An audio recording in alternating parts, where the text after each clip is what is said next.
that day changed their family. We don't thrive very well. You know, you hear about the helicopter mom, the helicopter parents. It's just stripping away at his confidence. What's up, Nick? Good to have you back, What's brother. going- Yeah, it's always a pleasure. It's been a Yeah. while. You seem a little tired. You might have had a big weekend as we're Had a recording. big, we had a big weekend. Okay. Like, because normally when I Sorry, see hold on. Nick, Let me do this line of cocaine off my desk as we get back. Kidding. Kidding. It's it's a clean, pre-workout. It's not cocaine. right. It's a clean show, and we're talking about the words, not necessarily the drugs that we use. But Yeah. Yeah. disclaimer: we are a drug-free show, so there's that. Um, but Still funny anyway, to joke about. right. But tell me about this. Tell me about this weekend you had, because I normally when I talk to Nick Koumalatsos, like the energy's high, but you've Yeah, got a yeah. good excuse for being a little tired today. Yeah, we did our first, and you're no stranger to this, our very first, after 6 freaking years, Larry, we did our first Agoge live event. And the purpose was really just to get people off the internet and get people in a room together as a party. We had a weekend party. Did a little bit of speaking. Colorado Craft Beef sent out a bunch of tri-tip. Holy cow, some amazing. I mean, just absolutely amazing. We did some jiu-jitsu. We did a training session, broke bread, learned a little bit, and hung out. Man, that was it. It was a big, just community gathering for the weekend. It was fun. I didn't hear anything past the Colorado beef Craft beef. tri-tip. Like I just had tri-tip. We smoked it out for the first time a couple weeks ago, and I was like, oh my gosh, that's Yep. might be one of my new favorite cuts of beef. I was most many people said this might be the best steak I've ever had. Oh my gosh.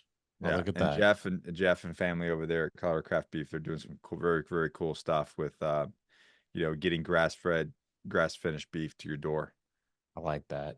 Yeah. Tell me about though when you say get people off the internet and get them into rooms, right? So Yeah. it's really interesting that you started describing it like that. So I was like, oh, that's different. So tell me about that. So, we have there's a lot of organizations and groups, like you've got one. And matter of fact, like I think we talked about this online on the last week that there needs to be more. There's like a lot of men's communities, right? A lot of communities of people gathering together. Uh, but I can't say unfortunately. I say fortunately with the internet, we get to connect people all over the world, right? Like that's a beautiful thing. And we've done a lot of good and saved a lot of lives with that. But man, sometimes even though you feel like you got an online community, if you're sitting in your house and you're like, man, I just want to sit across the table from another human being, break bread, and like share this conversation with them in person. And I think when you do, it just transcends to a different level of connection. And so, we've done a lot of, I have my entrepreneur accelerator, you know, link ups and training sessions. We do the Squire, we have events, but an event for our community just to come together and break bread and learn a little bit. We never did one of those. And we meet, 4 times a week online and we all link up there and we communicate and we have our own, you know, social media platform, if you will, community platform. Uh, that's just for us that we share, but it's just not the same as, doing ice baths together and meeting each other for the first time and rolling together. And then, the guy that you're talking about your fitness performance with, what you're working on, you guys get to do a workout together. You know what I mean? And you've never even been able to do that. It just, it's like almost as if you're going to church, right? It's community, It's community. getting people together. And yeah, Well, actually, in person, like physical, which is yeah, I did an impromptu. And I'll be doing more of these I'll be doing more of these in 2025. But I decided I was like, you know what? I want to hold a 2-day in-person intensive at my house, and had 7 guys come in for that. And I yeah, kept it real hush hush. I just invited the ones, that I really wanted out here to try, see what this was like. yeah. And that was some of the best feedback was it felt awesome to actually get in person with people again. Yeah. because everything we do is through a screen. And I think that there's some things that are lost in translation when we do that. Right. And like I don't want to downplay it because we've changed a lot of lives and we've done a lot of good with it, right? And and the random guy that you never even talked to just because of this podcast could make one decision that will better his life, right? That Hmm. will change his life for the better based off of, watching this on a screen. But once you get past that, I think that there is a like I said, there's another level of human connection when you are able to link up with people. I agree. And it's just the energy transfer, right? You get into a room full of a bunch of really motivated people that want to grow together, and we're all, it's the old adage, small minds talk about people, average minds talk about events, and great minds talk about ideas. You get in a room of people for 2 days talking about ideas and objectives and goals and how we solve problems, how we become better fathers and leaders and businessmen and husbands. And I think that goes a long way. I would agree. I would 100% agree with that. Um, I want to talk a little bit about actually how we met, because I Yeah. think that's something that's a pretty interesting story. So you and I met at the Squire event, which is this rite of passage that you and I are doing here in April. But I met you not because you were there with your son. Yeah. I met you because you were there with your nephew. Yeah. And not many guys would step up and say, I'm going to do this for a kid that's not even biologically mine. I mean, I know he's related to you, but I think even men who have kids of the age where rite of passage is there, right? It's an Yeah. opportunity for us to go through something with them, right? And well, a lot of people would be like, well, I don't have a son, or I don't have a son that age, so I'm okay. But you didn't. You took your nephew. Tell me about that. Why was that important to you? I guess let's look at my lifestyle, right? And we talked about this offline before, but um I did not have a father figure in the home. So in the absence of a positive male role model for myself, in the absence of that, there was a community of young men willing to welcome me with open arms. But these young men didn't have the best intentions for me. It was a form of, a gang doing criminal activity. But what these do, and I'm sure that these things are still happening, right? These things are still going on. Gangs are still a thing. But what people don't realize is, and why they get joined is because young men are looking for a community. They're looking for a tribe to become part of. And something that these guys do really, really well is make that tribal connection. We're a family. We're a unit. We're a gang. So and there's an initiation process, right? So you're kind of craving this. You're kind of craving this process, right? You're craving this idea that I'm part of this thing that's bigger than myself. And we all want that. That's why the military is what it is, why law enforcement is what it is, why CrossFit got the big boom that it did, you know what I mean? Because they're creating Jiu-jitsu. community. Yeah. Jiu-jitsu, yeah, I Same mean thing. it's Yeah. you create a community and we are tribal people and we're meant to be a tribe. At any time that we isolate or we are yeah, we're isolated from a community or from a tribe, we don't thrive very well, right? Like we don't thrive the best that we could. So why did I take that opportunity to take my nephew to Squires? Because he also was lacking that. And at 12 years old, that was the pivotal time in me. I was 11 years old when I joined the gang. That is a pivotal time for wanting, and they want and they need a positive male role model in their life. And that's meant to be the father the whole time, but especially during that time, it's meant to be the father. But unfortunately, with divorce rates that they are, and The cultural things that have happened over the last, call it 5 decades with men. Unfortunately, there's a lot of young men and young girls that do not have a positive male role model in their life. So when I was looking at it from that timeline, I'm like, this is a great opportunity and timing for myself to step in, to take him through this rite of passage, to get him a handful of tools to put in his toolbox to understand what being a real man means. Not what his other 12-year-old friends is trying to tell him that it is, but what it really means, what true masculinity means, what it means to be a provider, protector, what it means to master a skill, what it means to know yourself and to seek self-improvement, um, and to not believe the lies that are put out there. And that's what the Squire program really stands for. And that's what the entire intent of it is you don't go through 15 hours and 12 to 15 hours and come out the other side a man.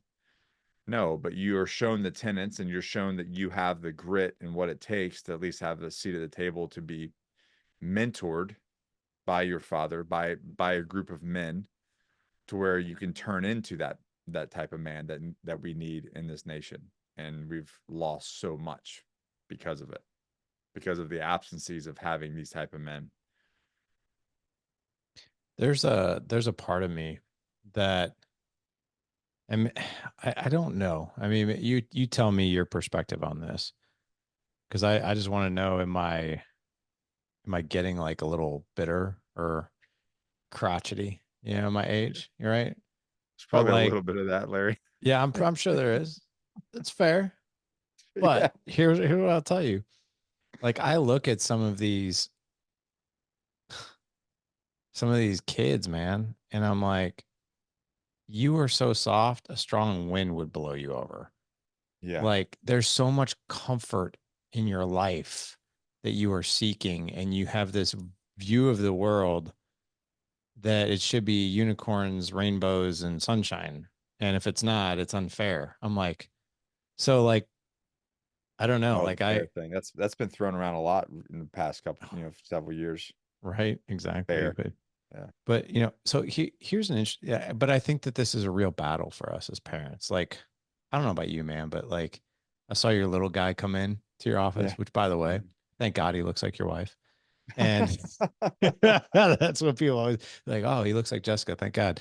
But I think, and I don't want to speak for you, but like one of the things that I actually need to work on the most, Nick, is over serving my kids because Yeah. I'm so, and I have to talk myself out of that. I never thought I'd be that kind of dad to like, he Yeah. wants, like, I want to overserve, right? Like, I'll give you an example. My 16-year-old, he hasn't been feeling great lately. And he's been going all through the football season, not feeling great. He's kind of had this sort of cough that's just sort of lingered and that kind of thing. And I looked around and I'm like, when was the last time you like really cleaned your room out? And he's like, I don't know. And I just gave him this talk and I was like, well, dude, I was like, you've been coughing and you're always coughing in your room. And God only knows how long it's been since you actually like did a deep clean. I was like, dude, there could easily be some crap in here, like that you're just breathing in, like could be like something you Yep. spilled, food or whatever. I was like, and he just like looked at me like absolute paranoia. And it was like he was working until 1:30 in the morning that night, pulling out every piece of furniture out of his room, Chinese field vacuuming. day. Yeah, I mean, like, dude, like deep cleaning. It took him 2 days to do this. And there was a part of me that I was like, I told my wife, I was like, I feel like we should really help him. And she's like, yeah, maybe we should. I was like, you know what? And maybe we shouldn't, like at all. Like just make Oh, him do it all. And she's like, yeah. what would be the point of that? I was like, the point of that, I think he would be like, that took a lot of damn work. And I'm never gonna let my room get like that again. And here's Yeah. the funny thing. That was 2 days. That was yesterday. He came up today. He's like, you want to see my room? I was like, yeah. Went downstairs and I was like, dude, and he crushed it. Like his room's awesome. And I go, this is awesome. He goes, and he looks at me and without even being asked, he goes, my room will never be this dirty again. And I was like, really? I was like, why? He goes, because it took me forever to clean it. Like forever to clean it. I will never let it get this way again because I never want to do this again. And I was like, Well, and there it is. I'm really glad I didn't help him now, right? But like, I think that's a temptation, but I also think the internet's a temptation. All these different things Yeah. are a temptation. But like, what are you? What are your thoughts on like? I just feel like this generation is soft. Like they, if any generation needs what this is, it's this. It's so hard to do this. It is so incredibly because you love your kids, you want to help Yes, them, you want to take care of them. It's so hard. But I heard something, I heard Jordan Peterson, I think it was Jordan Peterson talking about being a parent and being, and I believe the term he used, or at least the term is the way that I heard it, was being willfully neglecting. I haven't heard of that one, but tell me more. So because of this, because of this concept, there's so many parents out there in this generation, and I watch them and it's painful to watch, is they are, you hear about the helicopter mom, the helicopter parents, right? Yeah. And they're either helicopter parenting them and like wrapping them in bubble wrap to live their life, you know what I mean? And you can't make it, you can't get boo-boos, you can't fall down, you can't ride a bike without 47 pads all over your body in a bubble suit. You know what I mean? There's an extreme of that, right? Yeah. You're not allowed to like hang out with other kids because you might get, a cold or don't touch that. Every little thing, just because there's like hand sanitizer being bathed into the kid 24/7. Or you have the parent that is, they think that you have to entertain your kids 24/7. Do you know what I'm saying? Like every No, I have day no idea what is you're talking about. yeah, We're bored. every every day is an event. You've got to Yeah. and you got to show the kid somewhere, take them to the zoo, do this event. You have to entertain your kids 24/7. If you're not entertaining, then the iPad does, or the TV or the computer or whatever, that something has to be entertaining your kid 24/7. And if you look back at you know, us. And I think that there's like memes about it, right? Like anybody over a certain age of 40, don't mess with those people that were, came out before the internet. And like, he's like, they just don't give a shit. You know what I mean? Right. Yeah. Like we're going to tell you, you're a fucking idiot. Um, so I think that there's a weird thing to where we're in this weird torn place, but we want to help our kids and we want to do things for them. But the reality is every single time we do something for them or entertain them, we take away for their opportunity to learn for themselves. We also take away their opportunity for their imagination.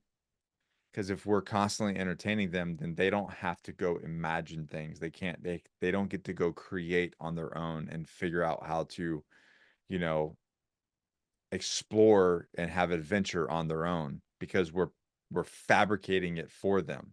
Or it comes down to we're doing something for them. And I know that it's difficult and like I get frustrated as well with my 4-year-old just trying to dress him sometime because he's like doing the crazy dance and I'm like, "Can we just get you dressed?" And then so what I started to do is like I don't even help him. I'm like, he's like, "I got to get it dressed." And he's like starting, I'm like, "Figure it out, dude. I don't know." And the more that I've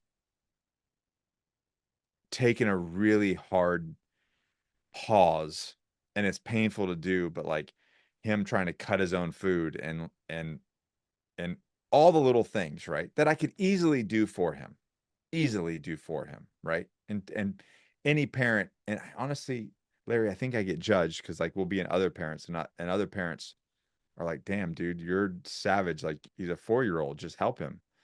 And I'm like, I want to help him. But the reality is, every time he does it and he does something, he goes, "Dad, I did that." He's 4. Do you see what I'm saying? Like he gains the confidence of learning. And yeah, you're never going to be able I remember this, God, I hope they don't listen to this. I had a 12-year-old in my house and his mother has done everything for him to the point that we had steak and the kid did not know how to cut his own steak. No way. Like fork, knife, couldn't figure it out, right? And I'm like, that 12 years old. Now that's an extreme case, right? And I'm like, well, I'm not going to cut your food for you. You're 12. So you're gonna have to figure it out. And it was just like the most pitiful thing. It was like, and dropping it was just ridiculous. But that's why I do it. And other parents look at me, are like, dude, that's really harsh. And it's like, I feel harsh, but the kid needs to like put your shoes on. No, you put them on backwards, take them off, put them on. Like it's little things like that. But every single time that I do something, like my wife and I like just take care of it, fill up his water, little things like that, getting him in the truck, it's just stripping away at his confidence, stripping away at the opportunity for him to figure it out on his own. You know, when he gets upset, it's like, go figure out your emotions. Your emotions are up here. We need them to be down here to have a conversation. So go figure it out and calm down and we can do it. And it's funny because he even said one time, my wife was I think she was in the bath or something. And he came out to the living room. He goes, Dad, you need to go talk to mom because her emotions are up here right now. Are you serious? That's And he goes, classic. we need him to be down We need to here. be down here. We need him out here. He's 4 years old. And so I was like, I don't know what's going on, but I got to get involved in this one. So I went in there. I said, Babe, what's going on? We got a 4-year-old saying your emotion. She goes, it's true. My emotions were up here. I was trying to tell him to get out of the bathroom and go hang out with you so I could have a moment of peace myself. And I said, okay. So then we came out and we did that. But that's the kind of thing. And I think that being willfully neglected is giving your kids the opportunity to imagine, the opportunity to solve problems, to become more confident, and also to give them to self-regulate their emotions. And yeah, there's a lot of nuances to this, I get, right? You know, it depends on the age, and like there's a lot of science-backed stuff with like, taking care of your kids and making them feel safe. I get all that. But when it comes to, if you look at these young people like you were talking about, they're soft. Well, how do you become soft? Well, you've never had to do anything hard ever, ever, because your parents, for whatever reasons, maybe their own trauma, their own hardships for them growing up, you know what I mean? They were like, well, I don't want to treat my kids that way. Right. So they look at it as a negative when the reality is we're robbing them of their full potential. See that's so you quoted Jordan Peterson. Dr. Daniel Amen was another one I heard talk about this topic. He said every time you step in and do something for your child that they're either capable of or they could easily be capable of, you're robbing them of their confidence. And I thought Yeah. about that. I was like, man, that's so true. You know, what's really funny too about this situation and just my own how I operate as a parent is so like we've got the two older ones that are 18, 16. Both of my older two have been through a rite of passage. My oldest has been through the Squire, Mhm. and my two younger ones, and maybe it's because just of this season I'm in with my life and that kind of thing. My two older ones will constantly remind me, they're like, you didn't let us off the hook for that. Why are you letting them off the hook for that?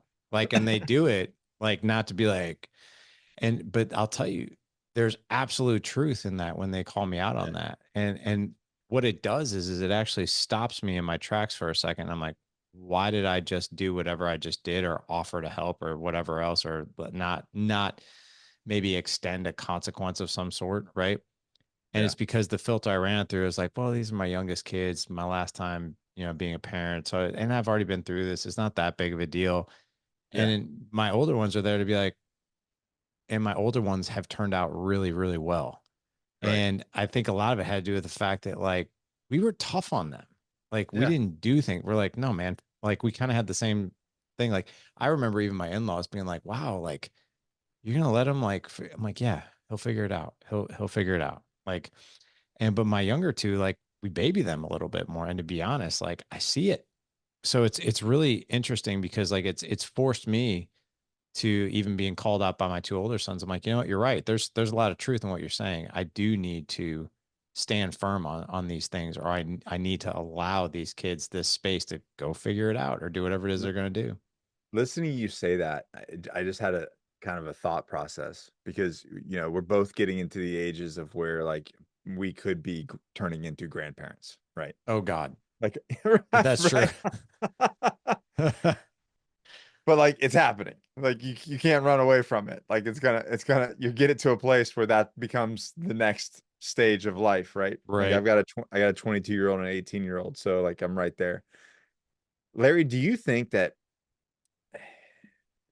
portion of it, especially when we continue to have kids, is it possible that we're like because we're like aging into grandparent age and mentality to where that's the reason why we're have this in like this reaction to let things slide, like what a grandparent's like, oh, he's a sweet kid, just that's not a big deal.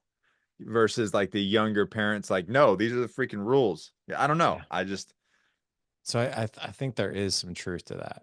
I really do, because if you have older kids like you do and I do, and yours, I'm guessing they probably turning out just fine, right? My older ones, fine. they're Yeah, yeah, they're turning out, and I think I've thought about this, and I've thought about this a lot recently, and you think about like let's just compare it to health and fitness, right?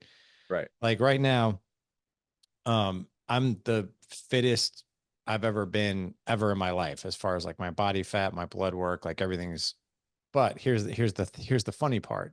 I just got all these measurements done like a week ago, and there was a part of me to be like, oh, I can afford to let my foot off the gas a little bit. I don't have to be Oh that yeah, hard on myself. Like I'm already there. Like I'm yeah. good, right? And then it's that mentality that I wake up a few months from now and be like, how'd I get so fat? Right. Right. So it'll That's it. get you. I honestly believe it'll get us in trouble. But I think if you've had success and good things have happened, Mhm. it's easier to let your foot off the gas. But I do think that there's a little bit of each one of those things. Yeah, I think that I've noticed, and I've had to catch myself a little bit, is I've noticed that as I've gotten older, and I guess it's a bittersweet thing. The things that I stressed about when I was a younger father, I don't stress about as much now. Right. Things that I don't have control over. There's another thing is things that are self-correcting problems. Like your kid does or says something, and it's like, I don't even need to get involved because that lesson's about to be taught without my involvement at all whatsoever. Oh my God, I You can't know believe what you I mean? said that. You were so right. Yeah. Yeah. So so something happens and they look at me and I look at it and I go, that's a self-correcting issue. Hmm. No, my involvement is not needed. Right. You know, but but as you were talking, I'm like, maybe there's a portion of it that is like we're getting into, grandparent mode where, obviously grandparents parent a little different, right? They're not because They do. you see it in your own stuff. You're like, the way they treat your kids, if you have a good relationship with your with grandparents, like you see the way they treat your kids and you're like, if I did that, you would have skinned me, Right. alive, right? Right. What are you talking about? I think it was back in the day. I don't know if you remember the stand up that Bill Cosby did.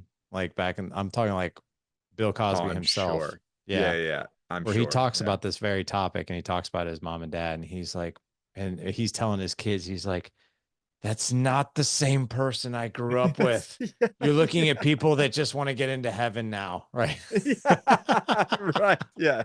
Exactly. So, But yeah, no, I think if you stay tuned in, right? If you stay dialed in, you stay tuned in, and you're not doing it unintentionally, it's everything is intentional. I think it really just comes down to experience, I right? agree. So having experience to worry about the things that need to be worried about, but then also giving them the space to fail, Yeah. is so incredibly crucial because otherwise I mean, these young kids, Larry, we've stolen their imagination process from them. Yeah. And I that's a agree. shame. That's a shame.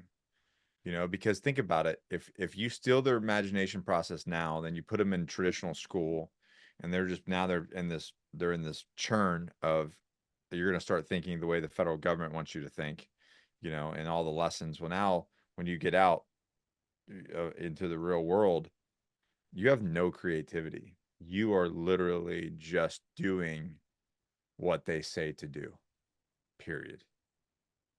What That's they've taught you. terrifying. Isn't it terrifying? I've never actually thought of it.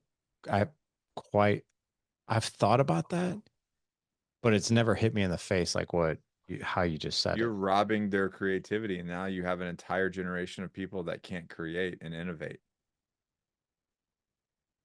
That's that's giving me the chills actually when you think about it. Like, because you hear about like, well, if they're consumers and not producers, like with all the screen time they get, then they just lose their creativity. But I've never heard it like, well, this is what happens a lifetime without that.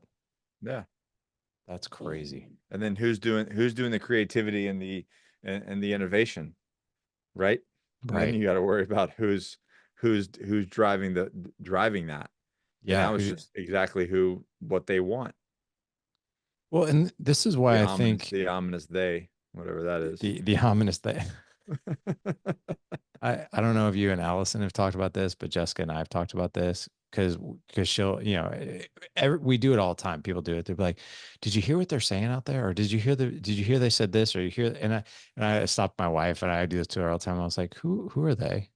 Like, do we ever actually know who they are? Like, or are We they do just it all the they?" time. I'm a little more vulgar. I'm like, who the fuck is they and where are they at? I'm saying Because that from that's now on. who the fuck is they and where are they at? Because I'd like to find them. That's right. We need to tell these they people they can't have all this Yeah, say in our life. All right. right, exactly. But this is why I think things like the Squire are really, really important because do you know how when I was having this conversation with somebody else, do you remember like obviously it's before our time, but there's documentaries on it and that kind of thing, like where when they launched cigarettes and tobacco and there was like pictures of doctors on Time magazine, your doctor Of smokes course. smokes more reds, you should. And then suddenly they're like, oh my God, it's actually killing people. Like the thing that I wonder about with this generation, because we're you and I are the first generation of parents who are raising kids in this digital environment, this ultra comfort crisis environment Yeah. where everything Chase can be happiness. right, chase happiness, everything can be soothed away with like just a, watch and whatever. But, I think that there's so many things that are vying for our kids' attention that they have access to. Another conversation we just had over dinner was my 18-year-old was like one of his favorite movies is The Sandlot. And Phenomenal. it's a great movie. And Yeah. my son was like, "What was it like growing up playing outside like that?" I was like, "It was freaking magical, man. Like Right. It was magical. it was literally magical. Like no Yeah. one had any desire to do anything else but be outside. And the rule was come home when it's dark. Like it was awesome. Like none of you people even telling my kids, I was like, none of you people want to leave the house. I don't understand that. But anyway, like That's why we and were all so lean and fit. We didn't eat. oh my God, we didn't, yeah, we ran it all off. Except Yeah. for me, I was fat. But but I will. You're the token fat kid of the group. Oh my God, was I ever? I did not wear that badge proudly, but I did have it. But I will say this. When it comes to raising these young men, like I mean, Nick, I'm legitimately like worried about this next generation because Yeah. they don't do what it is that they get taught in the Squire. And what I can tell you from the 3 years almost that me and Ethan did the Squire, we always point to those lessons, It's of funny you like, go ahead. Yeah. it's funny you say that. Yesterday during Agoge Live, one of our coaches, Coach Aaron, him and his son came through Squire over a year ago here in North Carolina. And he was saying the exact same thing. He said, it is amazing to me that a 15-hour day could be so pivotal in the years to come. And it's funny because you and I did a talk about the Squire we're doing together. We You said the exact same thing that he said till still today we can talk about an event or something that's happening or a goal or objective that we're accomplishing or doing something or the way the relationship has happened. He says it's not only him and his son. He said that day changed their family dynamic. He said there are still things that are happening today that I could point to that originated in that singular day. And then you said the exact same thing the week prior and I was like, wow, that's powerful. That is powerful. It's very true because what that one day did, I mean, like if you really think about it, think about all the hours that we've had post January 20th, 2022, because that's when I did the Squire with Ethan. That minimal investment of 15 hours has probably saved, I'm joking, but I'm jokingly serious, probably 10 times that in therapy down the road, experiences that could have went really, really wrong down the road. I Yeah. mean, we've had more conversations and we point to the Squire for things like, what are you going to do when so and so tempts you with weed? What are you going to do when nobody's home and you want to look at porn? Like we talked about Yeah. that at the Squire, how that's a bear trap. It's going to steal your Yeah. time. It's going to steal your productivity. It's going to steal your, Right. you know, your penis from working right when you want to be with a girl for the real thing, right? Things like Hmm. that. But it's also, I think, and this is what I've heard from Ethan as well, is he takes a lot of pride in knowing that he went through something difficult that the rest of his friends that he does life with here have never experienced. He, like we were talking about, it makes it the most simplest process ever to remove yourself from the law of averages, the line of mediocrity that people celebrate, and you do something with 5% effort, and now you are one of the top performers in your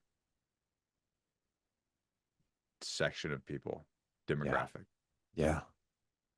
All because why? And you got to think, like when I look at when you were talking about how it changes young men, let's look at the confidence and how they show up in that first warm up and that first workout, and how there's just so much doubt and fear on their face, and the fathers too, for that matter. And then the hugs and tears and smiles and laughs at the end, and the confidence that they share at the end of that day. It's like they're different kids. Hmm. They're different young men.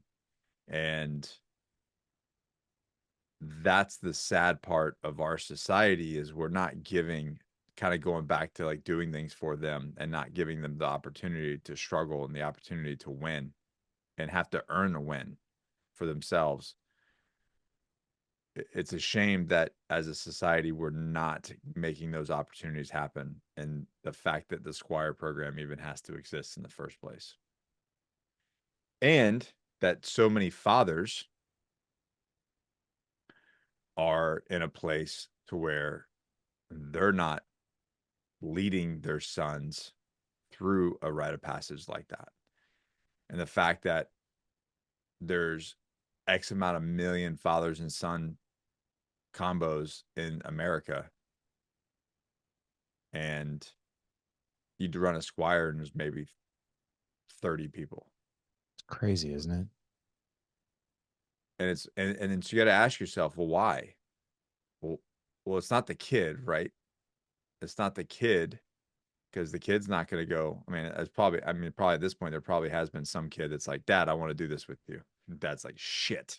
This maybe happened once. I don't know. But the reality is, it's the dad going, having to take the commitment, swallow the pride, have some humility, eat the ego, and go, I'm going to go do something hard with my son. That's going to not only challenge him, it's going to challenge me, and it's going to challenge our relationship. That takes a very unique individual, but an individual that is going to have a relationship with their son, and at the end of the day is going to win because he's willing to lean into something like that.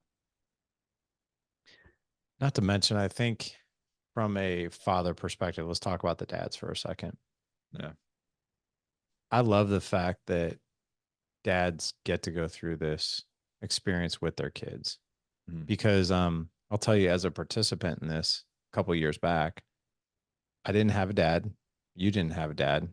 Mm-hmm. And going through this at the age that I did, it was a rite of passage for me too. It was almost a Yeah. double. It was almost like, oh, so I didn't learn that lesson growing up. It was really cool to learn it now, even though my son is learning it. But it also gave me my own rite of passage as his guide and his leader and the guy Right. he communicates with and the guy that I'm, because after an event like that, I mean, you are your son's go-to. Like, I don't know Yeah. if I shared this with you, Nick, but like the thing that I've been striving for, and I think every dad could probably share this, I know you do too, is like, how do I know that I'm being successful as a dad? I mean, I think we get breadcrumbs, especially as our kids get older. Number one, do they want to be around? Like, are they in your home? Do they want to be around you? Are they asking to spend time with you? If the answer to that's yes, you're doing pretty good. But the other thing is this: are you the guy your son is going to call at 3 a.m. when things are not good. And that is the call. I've always told my kid, I'm your 3 a.m. call. I'm your 3 a.m. call. If you need me, if I'm not your 3 a.m. call, I want to know, like, is there somebody else? Is there a reason why? Yeah. And it was about a month and a half ago at 1:47 in the morning, I got a phone call. And on the other side of that is I'm in a situation, and it was nothing bad. It's just he was with a group of friends he didn't want to be around. Mm. And he's like, I need to come home. I'll be right there.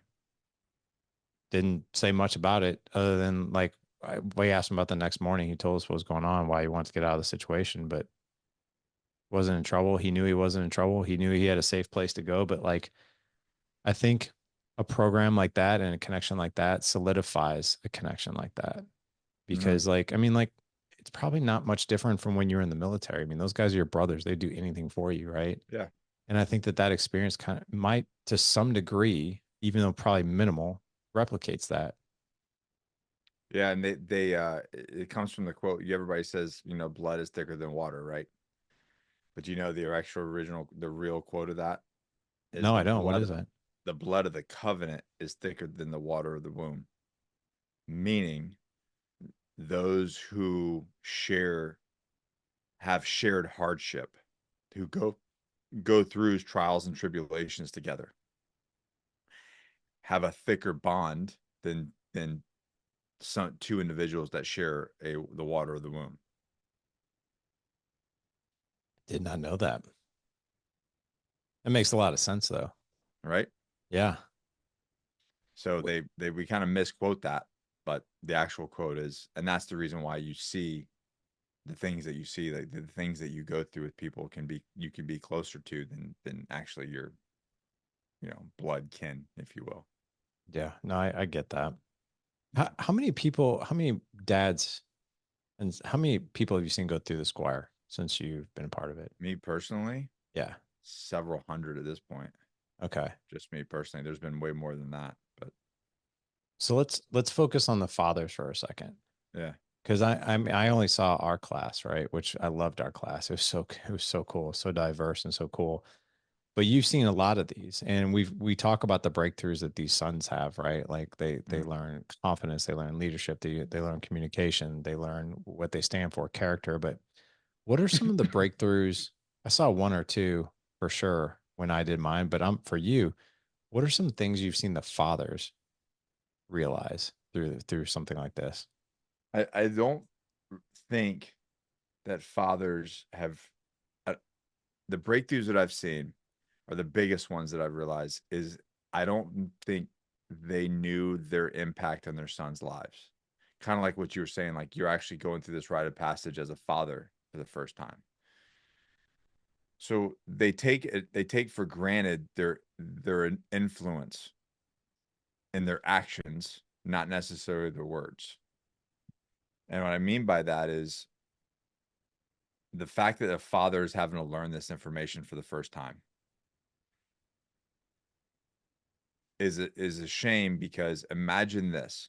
Let's take it back to where you did the Squire program, but as a son with your dad, and your dad did it as a son with his dad, and then you did it with your son. Now think about let's just say 3 generations of people have gone through this.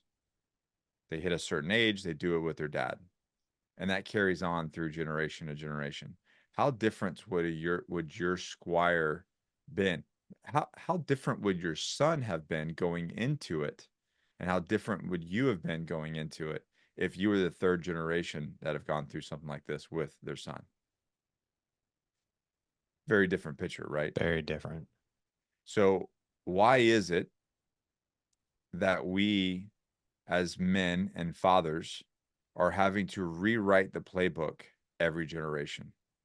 You and I had to figure out how to be good men. You and I had to figure out how to be good fathers.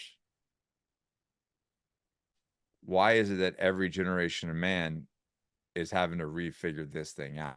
Why is there not a generational transfer of wisdom that's going down the line? Dang. And imagine if there was this generational transfer of knowledge and wisdom from one man to a next, generation after generation. That's a dangerous thing to they. See how we They brought all wouldn't that like back? that too much, would they? No, they would not. But that's what we need to bring back.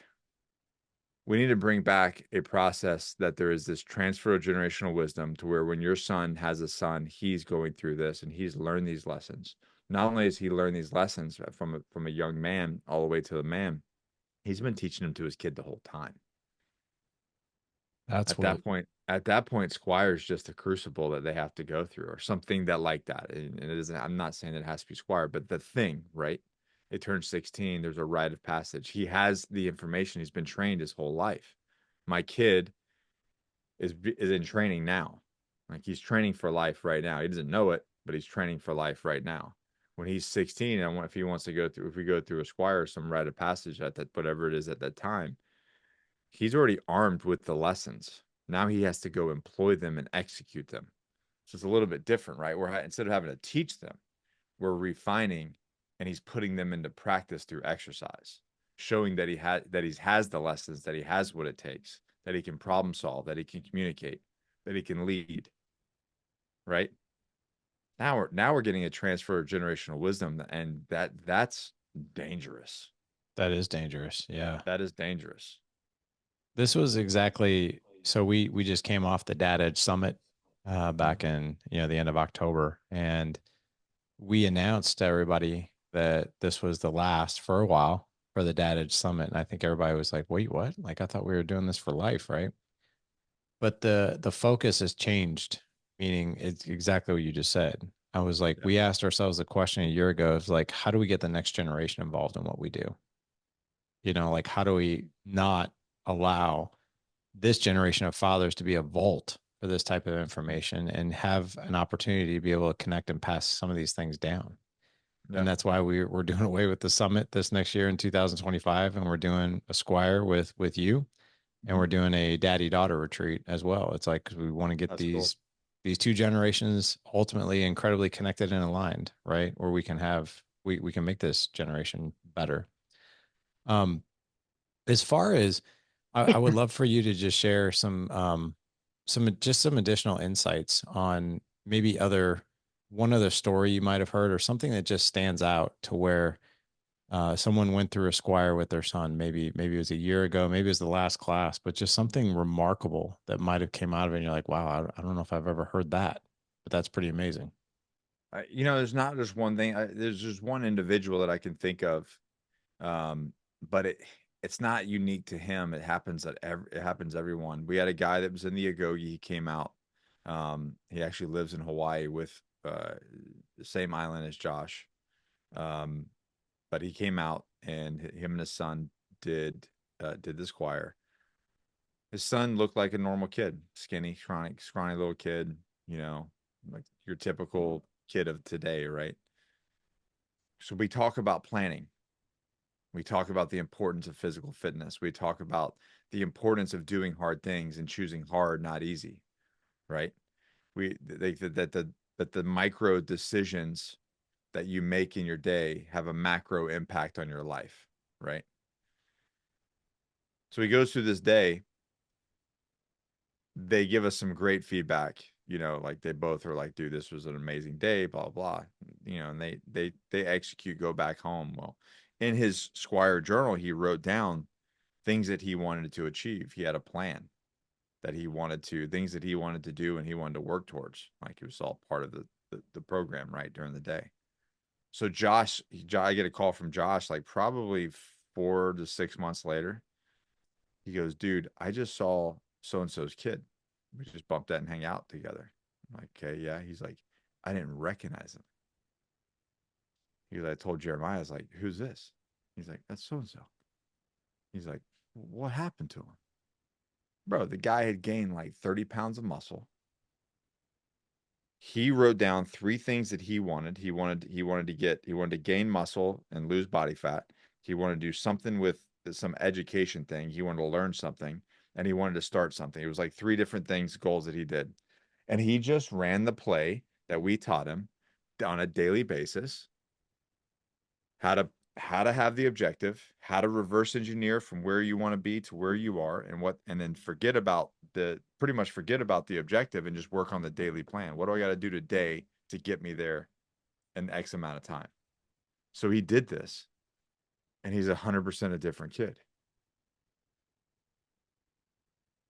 Isn't it crazy how that one life skill that, by the way, they don't teach in school, No, of course not. and getting that kid really dialed in on a couple of goals, how that completely changes somebody's trajectory. But I think it was the conversation of understanding that, because we talk about, I have this whole talk in there about choosing hard over easy, right? And I started with this. Everybody write down the thing that they've done, they've accomplished, that they're most proud of in their life, right? And give everybody time to think about it. And we go around the room and say, okay, what are they? Larry, it's never something that came easy to them. It's never something easy. It's always something they had to restrict, they had to be disciplined, they had to be consistent, and they had to work their ass off for. The marathon, the race, the business. Some guys, some things they're most proud of is just being a parent, having kids, having a kid that got to 16 years old. I'm proud of that. Guess what? That's not easy. So the things that we're most proud of in our life, the things that we like will frame and put up on a wall mentally in our brain about, like, that's the biggest achievement that we've ever had. It's always something that was so difficult that the achievement meant something. Mm-hmm. So if we know that the things that we're most grateful for, the things that we're most proud of, are the things that came to that were the hardest for us, why are we choosing easy all the time? Why are we choosing easy in our daily life? If the thing that means the most to us is the thing that I had to work for the hardest, well, then why am I choosing easy over hard?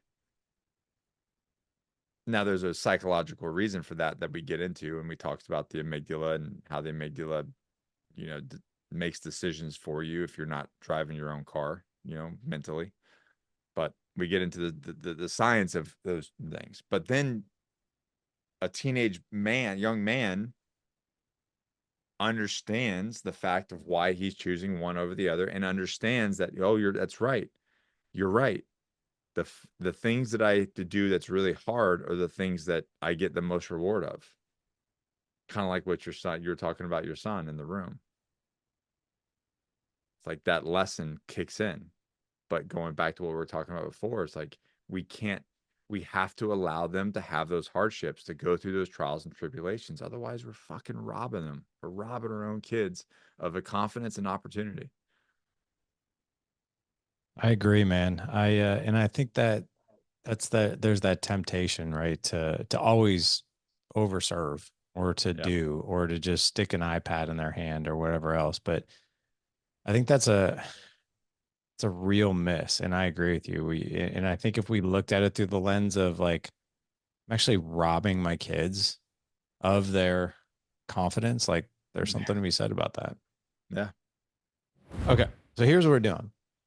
So we unexpectedly had Ethan actually come home, and while Nick and I are recording, and we thought, you know what, it'd be really, really cool. And by the way, Ethan, are you like a little nervous here? You probably don't know what's coming, do you?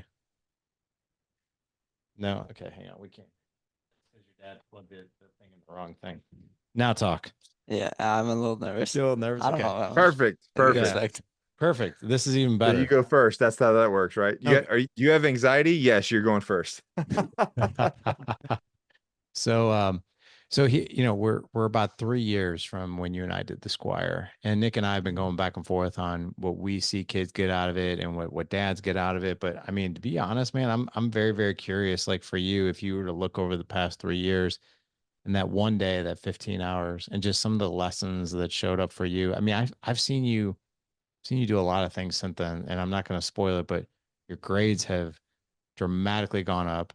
You went from just being in the marching band to section leader to then drum major, leading the entire band. Then you go out for the wrestling team, and you have an amazing couple seasons there, and now you're doing your third year of wrestling. He's the only kid in band who actually does a sport outside of band. Well, So, I all right, used to not be until they quit. right. So, but what are some of those lessons that have shown up for you? And then I want Nick to rapid fire on you because I can talk to you anytime I want. Yeah. Some lessons I've learned. Yeah. Maybe start Um, with the biggest one, like if you can think back to 3 years ago, like the one that's still the lesson that haunts you, that's just like hovers, and maybe it was something that was said or something, but the statement, but just something that kind of lingers in your head. uh, and that's kind of hard because it's been 3 years. Um, lesson. I kind of took away about like one of the things I took away from what was his name that came and spoke at the Squire? Are you talking about Tony? The I can't remember his last. Are you talking about the one who he had a message over overcoming fear? Yeah, that guy. Yeah, I liked how like how he said like one of his examples was like how Mike Tyson gets like sick before every fight Mhm. and how he would get like as he got closer to the ring, he would slowly get more and more confident and then whenever he was in the ring, he was like he's like got all the confidence in the world. He's not scared. He's intimidating his opponent.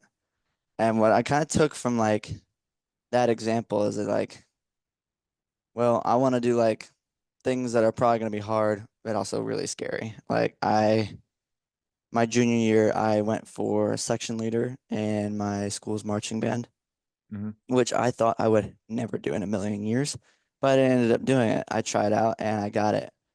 Um, and it was a little scary because I've never led like anything like that before. I had a very big responsibility of making sure that everyone was learning the right techniques, playing like the correct songs and all that stuff. Like it was actually quite a bit of work, but I got through it. I did pretty well. I was actually known for one of the best section leaders in our band. Um, and then the next year after that, my senior year, this year, I went for drum major, which I also thought I would never do in a million years. So I wanted to do something a little harder. At first, I was like, I kind of want to do it, but I don't think I should. I don't want to. And then I made a final decision. I was like, I'm not doing it. But I ended up changing my mind. That time, I had way more responsibilities. I had to make sure everyone, not only in like my section, Why did you change your mind? well, I just wanted the challenge. And drum majoring is not as hard as I thought it would be, but it was still challenging. I had to make sure I had to like I was responsible for everyone instead of just my saxophone section. Yeah. I had to help a lot of rookies. And I guess the hardest part about being drum major, and it's not even that hard, is just keeping tempo when you hear like three different tempos on the field. But So like if you run it back, do you think that if you wouldn't have got that lesson, the lessons of challenges and doing something hard, or if your dad, I mean, this is a two-part question. If you didn't get that lesson there, do you think that you would have made those choices? nope, No. nope, I don't think I could because I don't know. The Squire like taught me how to like just be confident and like because I never in a million years thought I would ever do that. I mean, Were, at first it was scary. were you confident when you showed up to Squire? Or were No, you nervous? I was really nervous. I didn't know what to expect. I was How did actually you really feel at the scared. end of that day, though? Felt the most confident I've ever felt in a long time. Actually, Yeah. probably ever. And then the second part of that question was, since Squire, what is the dialogue in the house? Sorry, Larry, I'm put you under the spot here. What is the dialogue in the house about doing hard things and doing challenges? Well, I've always learned that hard times create strong men, and so that's also why I went for the wrestling team. I was also just I've always wanted to be able to learn some sort of martial art with like grappling or striking, just so I can like protect people. Here's the proof. But Um, the but most yeah, I just dangerous, the most dangerous band geek pretty in the much, world. yes, pretty much most That's dangerous awesome. band geek. That's awesome. Put that on a dad edge shirt. Oh my Um, gosh. but that I'm curious to know, like after Squire happened, did that conversation in the house from your dad of talking about challenges and doing hard things, and did you continue to do challenges past Squire, outside of you pushing yourself in school and the things that you chose to do? He asked for an ice bath for his birthday. Hmm. And so like we got him that, but like not the, so I want to chime in. We've had pretty tough conversations from here to there. Hmm. And this is where I think it's actually a really good thing. This is really weird. I've never been on my knees in my office. It's really weird. Well, you're the one that gave me your chair, so. Right. But um when you and I do have a hard conversation, I'm like, hey man, what would Coach Nick say about this right now? What would Coach Steve say about this right now? This is where I think is really, really pivotal. Have really freaking good, strong men in your kids' lives besides your own, because it adds a different perspective and a different flavor. And it's interesting when I ask you, like, hey, man, like about the decision you're about ready to make, if you were talking to Nick, what would Nick tell you to do? I know I've used that quite a bit. Hmm. So I would love to know like how that lands for you. Well, I'll give you an example. I remember you got it. I'm just so weird being on this side. Like I'm normally in the chair right there. You gave me the chair. Okay. I'll give you Tell an me the story. example. So my sophomore year of high school, I kind of went through a bit of like a struggle during the spring where I was like getting really close to failing most of my classes, and I almost would not have been able to pass that year and have to repeat it. So when my dad saw those grades, he was like, "You gotta like," it was like, "You gotta put in the work no matter how much you don't want to do it. You just have to bite the bullet and put in the discipline to do it." And I was like, "Okay." And putting in the discipline was really hard. Me and my dad had some fights from that, but I was able to get through it because I gave myself discipline and just the like whenever you ask me like what would you think like Pedro's or Nick would say, I'd be like, well, they would not approve of this at all. I think they'd make me run 10 miles or something. If we could actually, because I know where Nick's brain is going. He's probably like, well, what's the how, right? Like if you Yeah. really in the reverse engineer, like I remember a couple times when you fell behind and you were panicking. And I Me, remember, yeah. yeah, I And I was. remember being like, hey, let's create a plan. And I gave you that to do, like, go create a plan. Mm-hmm. And you did. Yep. And then you executed your own plan. Like that's what discipline really even is, Yeah. right? Yeah, and the sad part is those conversations are not having enough, right? The- Mm-hmm. I think I Because know like a ton of friends that couldn't pass their freshman year and now they're doing a and bunch that of kind of the. goes back. It's kind of Larry. This kind of goes back to what we were talking about in the past. Is you guys, Ethan, you went through Squire. Mhm. You felt the most. You said your words. You felt the most confident you've ever felt after at the end of Squire. Yep. How easily would it have been to not try out for section leader, right? How easy would it have been to not try out for drum major, even though you were nervous? And then Uh, what would that by think about your life? You didn't go through Squire. You didn't learn that level of confidence. You didn't try out for section leader. You didn't try for drum major because you were scared. You didn't do wrestling. What do you think the type of individual would you be sitting here talking to us right now if you did not make those decisions? can I give you my honest answer? Yeah. That's the only one we'll accept. I'd be a weak little bitch. I mean, you would But just be going through the motions, right? yes, I would like just take the easy way out Yeah. and I wouldn't be like where I am right now Do if it wasn't do for you that. think that you think that you would be happy, or do you think you'd be overwhelmed by life, by I think I'd someone be asking pretty that question? overwhelmed with life, and I You'd be think I pretty would live overwhelmed with with a life. lot of regrets. You're over, and what kills me is I feel the same way. I feel like you'd be overwhelmed by life, and you'd be overwhelmed with a mediocre average life. So what, and Larry, maybe you can, I'd like to know your opinion on this. I have my own, but now you have an individual who isn't pushing themselves. They're taking the easy road, but they're overwhelmed by the easy road. That makes no sense. It doesn't. And the interesting thing about that is, I think you're surrounded by your peers who are overwhelmed by an easy, comfortable life. Mhm. Is that pretty accurate? Very accurate. Yeah. Scary accurate, actually. It's our conversation we've been having the whole time, Nick. Yeah. And that's kind of my point is